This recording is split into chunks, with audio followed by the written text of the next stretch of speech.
નમસ્કાર. ગઈકાલે બપોરે 2 વાગ્યાની આસપાસ છોટાઉદેપુર જિલ્લાના નસવાડી તાલુકાના ઝેર ગામના દરબાર ફળિયામાં એક સાથે 10 મકાનોમાં આગ લાગી છે. આગ પહેલા એક જ મકાનમાં લાગી હતી, પરંતુ આગને કાબૂમાં લેવાય એ પહેલા આગ વિકરાળ સ્વરૂપ ધારણ કરીને 10 મકાનોમાં ફેલાઈ હતી. 10 મકાનની ઘરવખરી, રોકડ રકમ, સોના ચાંદીના ઘરેણાં બધું જ બળી જતા લાખોનું નુકસાન ગરીબ લોકોને થયું છે.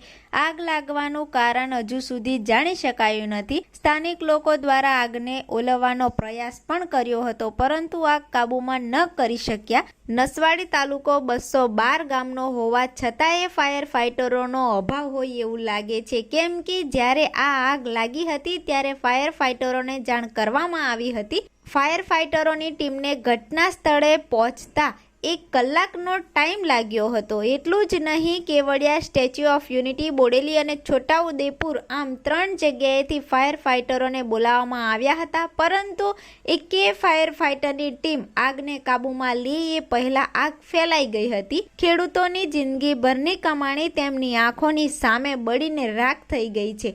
આગ ત્યારે કાબૂમાં થઈ જ્યારે બધું બળબડ સળગી ગયું. ત્યારે ગરીબ ખેડૂતોના ઘરનું બધું સળગી જતા પરિવારજનો રડી રહ્યા છે. નસવાડી તાલુકો 212 ગામનો હોવા છતાંય આગની ઘટનાઓમાં ગરીબ પરિવારોએ ઘણું બધું ખોઈને બેઠા છે. હવે આ આગ રાંધણના ચૂલાથી લાગી કે શોર્ટ સર્કિટથી લાગી એની હજુ સુધી કોઈ પુષ્ટિ નથી થઈ.